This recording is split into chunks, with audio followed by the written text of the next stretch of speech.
होली के बाद प्लान बनता है कहीं घूमने चलने का, पर सवाल ये कि जाएं तो कहाँ जाएं। छुट्टियां भी ज़्यादा नहीं थी, ऐसे में जयपुर जाने का प्रोग्राम बना। तो स्वागत है आप सभी का मेरे होली वीकेंड ब्लॉग में। हम चलेंगे आगरा से जयपुर। जयपुर में आपको घुमाएंगे आमेर का किला और फिर करेंगे वापसी। इस प्रोग्राम में मैंने अपने मम्मी डैडी को भी शामिल कर लिया। हम शाम को करीब 5 बजे जयपुर के लिए निकले। महीनों बाद हम शहर से बाहर निकले थे।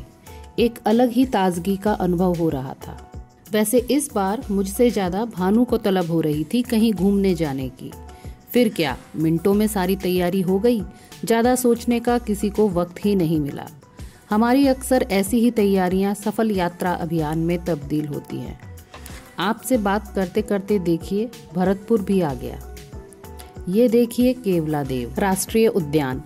इससे पहले भरतपुर पक्षी विहार के नाम से जाना जाता था। मैं यहाँ 3-4 बार आ चुकी हूँ। यहाँ हजारों की संख्या में दुर्लभ और विलुप्त जाति के पक्षी पाए जाते हैं। सर्दियों के मौसम में साइबेरिया से आए पक्षी यहाँ आसानी से देखे जा सकते हैं। अरावली पर्वतमाला की शुरुआत हो गई है। यह संसार की सबसे प्राचीन पर्वत श्रृंखला है, जो राजस्थान को उत्तर से दक्षिण 2 भागों में बांटती है। घर से कितना भी कुछ हम खाकर निकलें, जब तक रास्ते से कुछ जायका न ले लें तब तक सफर अधूरा ही रहता है। अब चूंकि हम राजस्थान में प्रवेश कर ही चुके हैं, तो यहाँ मिल रही है कढ़ी कचौड़ी। आगरा में या यूं कहीं यूपी में कचौड़ी आलू की सब्जी के साथ खाई जाती है और राजस्थान में ये कढ़ी के साथ। तो यहाँ हम सब ने कढ़ी कचौड़ी के मजे लिए। स्टॉल छोटी थी पर स्वाद भरपूर था। गर्मा गर्म कढ़ी कचौड़ी खाकर मजा ही आ गया। तो ये जगह थी दौसा। दौसा राजस्थान का एक ऐतिहासिक शहर है। यह जयपुर से करीब 54 किलोमीटर दूर है।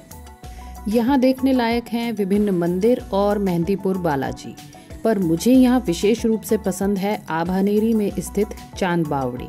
दुनिया की सबसे गहरी यह बावड़ी चारों ओर से लगभग 35 मीटर चौड़ी है। इस बावड़ी में ऊपर से लेकर नीचे तक पक्की सीढ़ियां बनी हुई हैं। 13 मंजिला यह बावड़ी 100 फीट से भी ज्यादा गहरी है, जिसमें भूल भुलैया के रूप में लगभग 3500 सीढ़ियां हैं। चलिए इस बावड़ी से हम बाहर निकलते हैं और चलते हैं अपने मंजिल की तरफ। अब आप ये समझिए कि जयपुर आने ही वाला है, क्योंकि अब आने वाली है टनल। रेडी 1 2 और 3।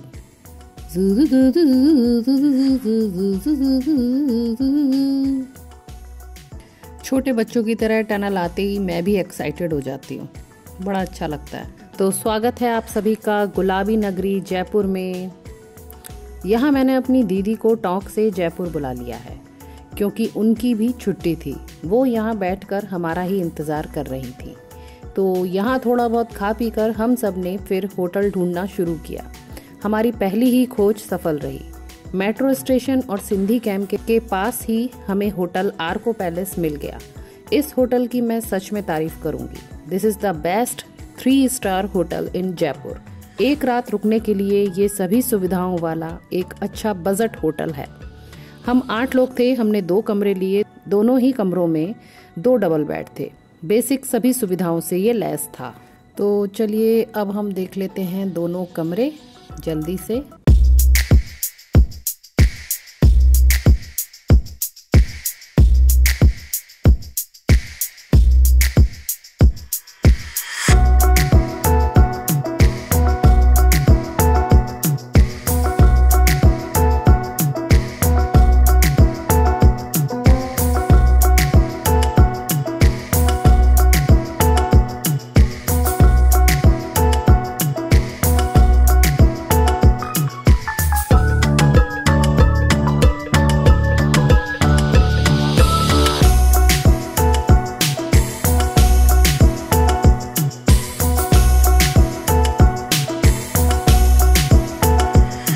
चलिए फटाफट से आपको अगले दिन की ओर ले चलती हूँ। कमरे के बाहर ही जिम थी, जिसका पता हमें अगले दिन सुबह लगा। हमारी खिड़की से बाहर का ये व्यू था।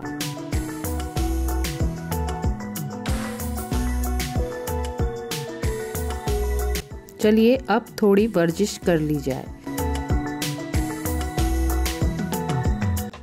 उससे पहले ये देखिए यहाँ का नज़ारा।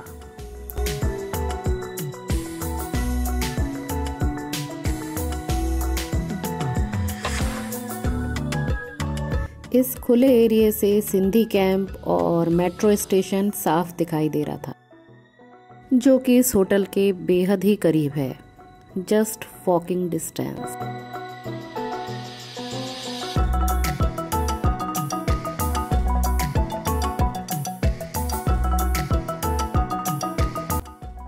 यहाँ थोड़ा मैंने भी हाथ आजमाया।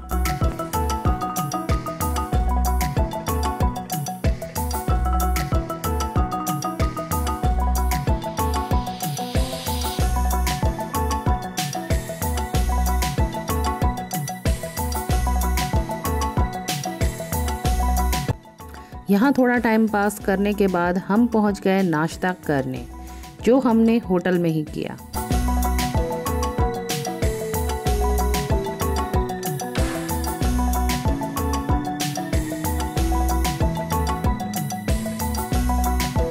अब वक्त हो गया है होटल को टाटा बाय बाय करने का, क्योंकि आज शाम ही हमारी आगरा वापसी थी। यहाँ प्लान बनता है आमेर का किला घूमने का।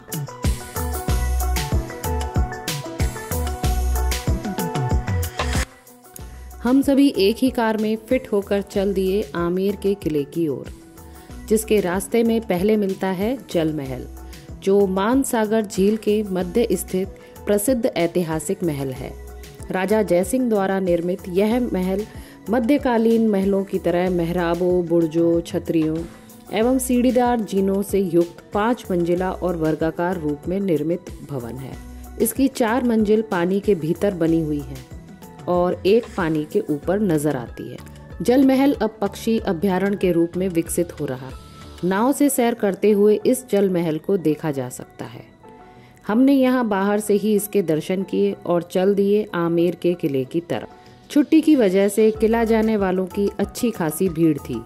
यहाँ हमने अपनी गाड़ी पार्क कर दी और किले के ऊपर चढ़ाई के लिए जीप ले ली।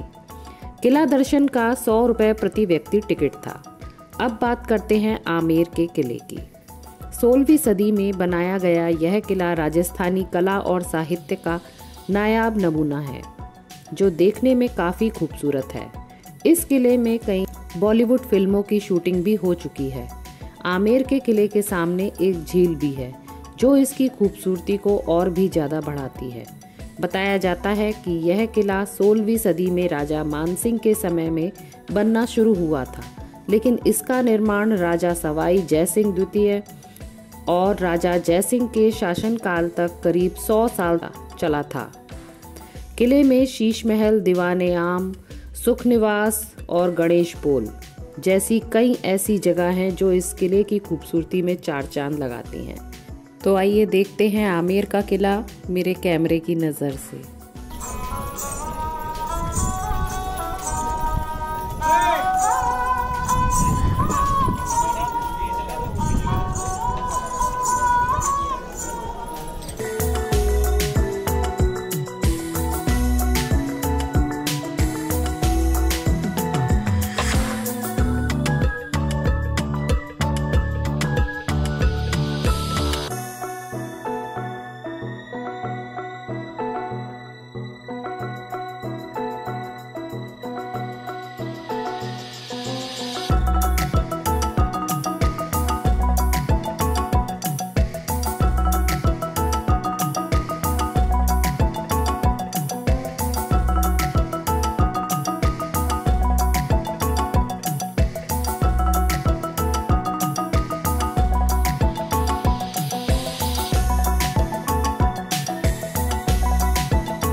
यहाँ से निकलने के बाद हमने यहाँ से छोटी मोटी थोड़ी सी ख़रीदारी करी।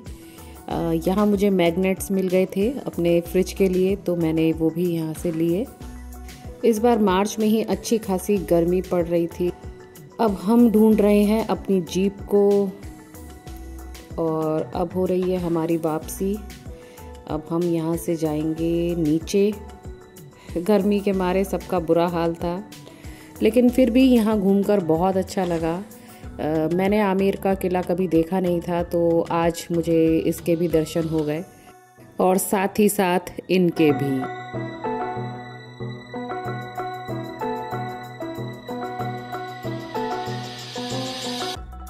किले से वापसी के बाद हमने बापू बाजार में थोड़ी खरीदारी की। उसके बाद जलपान के लिए WTP मॉल गए, वहाँ खा पी कर all the way to Agra. चलिए फटाफट से आपको मॉल दर्शन और करा दें।